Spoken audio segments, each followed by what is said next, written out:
খঙাল আছিল। বিহু নাচ আৰু কথাৰে চৰ্চিত আছিল, কিন্তু পাৰফৰ্মেঞ্চ আছিল শূন্য। সেয়া আছিল অবুজ সৰু ল'ৰাটোৰ কাহিনী। সামাজিক মাধ্যমত বহু সমালোচনাৰ সন্মুখীন হৈছিল। বহু অভিজ্ঞ ক্ৰিকেটাৰেও ভাল পোৱা নাছিল ল'ৰাজনক। IPLত চিলেকশ্যন লৈও পূৰ্ব ক্ৰিকেটাৰে কৈছিল ৰাজস্থান ৰয়েলছত 5জন বেটছমেন 5জন বলাৰে খেলে আৰু এজন ৰিয়ান পৰাগে খেলে। কিন্তু সেই সমালোচিত ল'ৰাজন যেন এতিয়া পৰিৱৰ্তন হ'ল। এতিয়া কথাৰে নহয়, নিজৰ খেলেৰে পুনৰ চৰ্চাৰ কেন্দ্ৰবিন্দু ৰিয়ান পৰাগ। 2024 চনটো অসমবাসীৰ লগতে ৰিয়ান পৰাগৰ বাবে এটা বিশেষ বছৰ।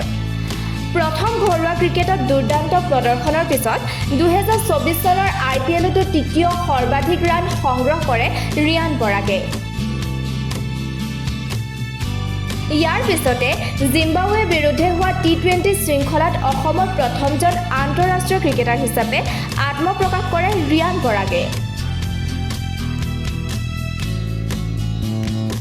পৰৱৰ্তী সময়ত শ্ৰীলংকাৰ বিৰুদ্ধে বল আৰু বেটৰ সৈতে দুৰ্দান্ত প্ৰদৰ্শন কৰি নিজকে যোগ্য বুলি প্ৰমাণিত কৰে।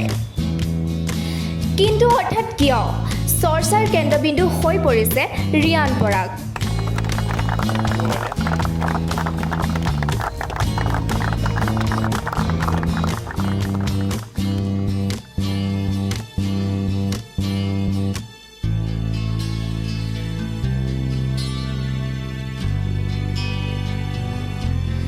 ঘৰুৱা ক্ৰিকেটৰ অন্যতম সিৰিজ দুলীপ ট্ৰফিৰ এখন খেলৰ বাবে পুনৰ চৰ্চাত ৰিয়ান পৰাগ।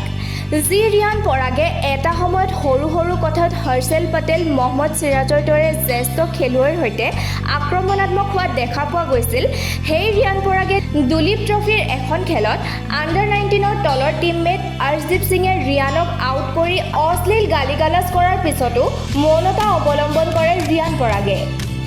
ৰিয়ানৰ এই সলনি হোৱা ব্যৱহাৰ দেখি সকলোৱে প্ৰশংসা কৰি কয় যে ৰিয়ান পৰাগ এতিয়া ডাঙৰ হ'ল।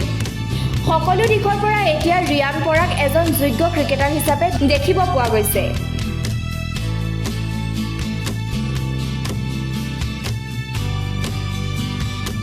সেয়ে এসময়ত সমালোচনা কৰা লোকসকলে এতিয়া ৰিয়ান পৰাগক ভাৰতীয় ক্ৰিকেটৰ নেক্সট বিগ থিং হিচাপে অভিহিত কৰিছে।